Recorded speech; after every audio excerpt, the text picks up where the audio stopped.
Hammaga salom. Sizlar bilan navbatdagi video darsimizda ko'rishib turganimizdan xursandmiz. Bugun sizlar bilan shimdiki zamon, ya'ni turk tilidagi hozirgi zamon mavzusi haqida gaplashar ekanmiz, o'rganamiz bu haqida. Demak, hozirgi zamon o'z nomi bilan ayni paytda bo'layotgan, yuz berayotgan voqea, hodisa va ish harakatlarini ifodalash uchun qo'llaniladigan zamon shakli hisoblanadi ekan. Uning asosiy qo'shimchasi esa siz va biz bilgan o'sha yor qo'shimchasi hisoblanadi ekan. Yor qo'shimchasi orqali hozirgi zamon shakli yasaladi va bizda shimdiki zamon qo'shimchamiz esa unlilar moslashuvi qoidasiga binoan 4 xil ko'rinishga ega hisoblanadi. Unlilar moslashuvi qoidasini esa avvalgi darslarimizdan tushuntirib o'tgan edik. Ya'ni eng oxirgi bo'g'indagi unliga qarashimiz kerak bo'ladi. So'zimizning eng oxirgi bo'g'indagi unlisi va eng oxirgi bo'g'indagi unlimiz a va e bilan yakunlanadigan bo'lsa, demak unga qo'shiladigan qo'shimcha yor ko'rinishida, va i bilan tugagan fe'llarga esa iyor ko'rinishida, o va u bilan tugagan fe'llarga esa shimdiki zamon qo'shimchasi uyor ko'rinishida, va u bilan yakunlangan oxirgi bo'g'indagi unlisi bor fe'llarga esa yor qo'shimchasi qo'shilar ekan hozirgi zamonni yasashimiz uchun. Misol tariqasida bir nechta fe'llarda ko'rib chiqamiz. Masalan, qolmoq fe'lini olaylik. Qolmoq, ya'ni qolmoq fe'li. Qolyapti deyishimiz kerak. Qolmoq demak qolyapti. Bizda a unlisi bo'lganligi uchun biz qo'shimchaga qoidaga binoan qoliyor, qoliyor yoki-da gelmek fe'lini olaylik.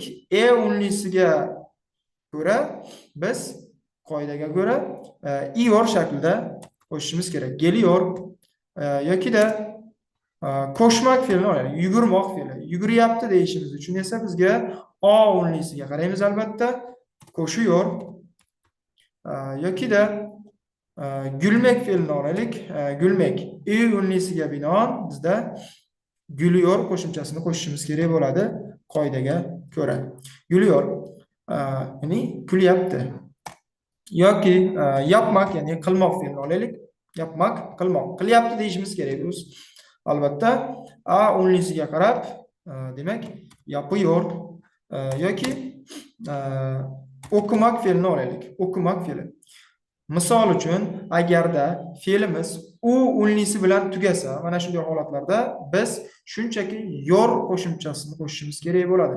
Qavs ichidagi unlilar esa bizga undosh bilan tugagan fe'llarga kerak bo'ladi.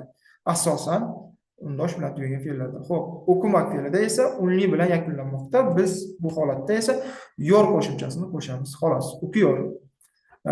Masalan, biron bir gaplarda keltirib o'tamiz. Ben sabah kahve içmek fe'lini olyapmiz. Kahve içmek. Bizda i unlisi bor va ichiyorum shaklini olamiz ekan. İçiyorum. Ben sabah kahve içiyorum. Ben sabah kahve içiyorum. Yoki bo'lmasam her gün ablamla okula demek gidiyorum.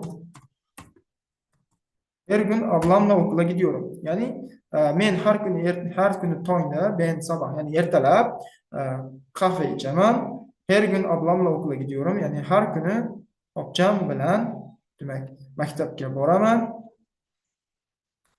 Yoki biz dengizda suzamiz. Denizde suzmoq, ya'ni yüzmek. Yüzüyoruz. Biz denizde yüzüyoruz. Biz denizde suzyapmiz.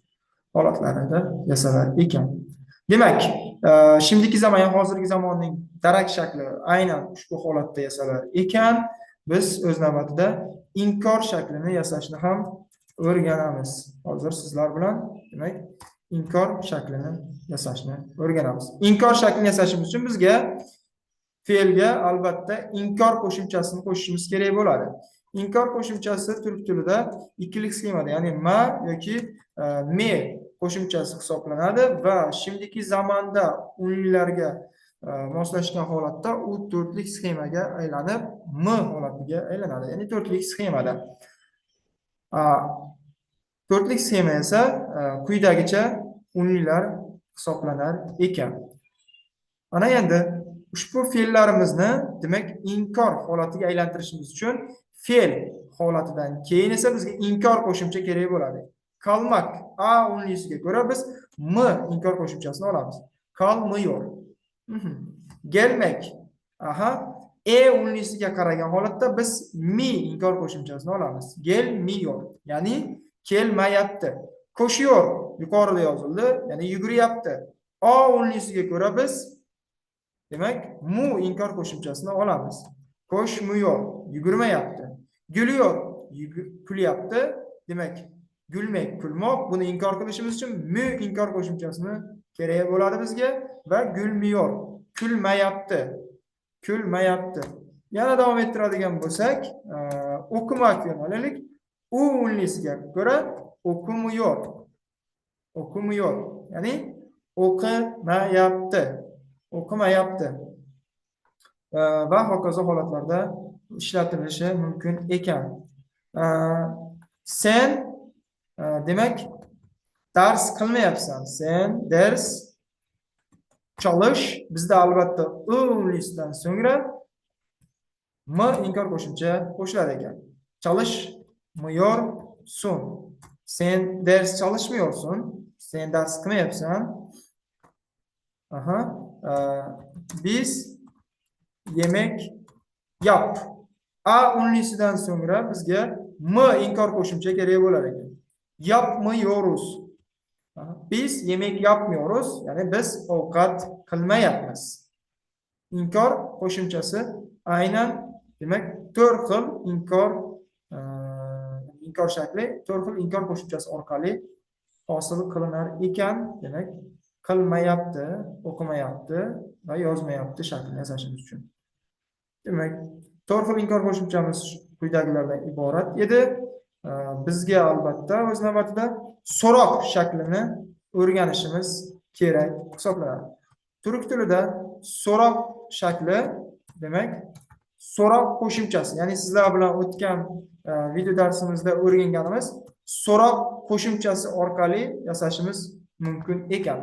So'roq qo'shimchasi fe'lga zamon qo'shimchasini to'rtlik sxemada, albatta, ya'ni shimdagi zamon qo'shimchasi to'rtlik sxemada yor, ya'ni biz avvalroq aytganimdek yor, ya'ni qo'shimchasi o'zgarmagandek a unlisiga ko'ra biz mu, faqatgina mu so'roq qo'shimchasi kerak bo'ladi bizga.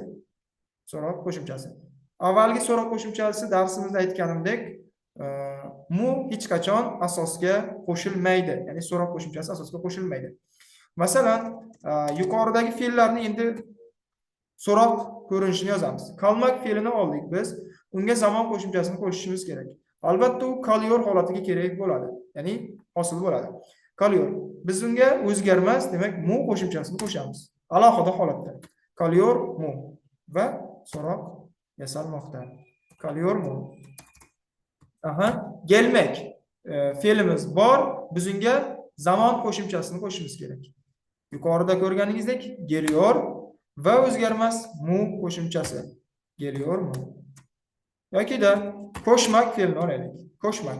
A unlisiga ko'ra biz zamon qo'shimchasini qo'shiyor holatida qo'shdik. Va bizga shimdagi zamon so'roq qo'shimchasi, ya'ni mu kerak bo'ladi. Qo'shiyormi? Yuguryaptimi? Tarjimasi. Hop, gulmak fe'lini olaylik.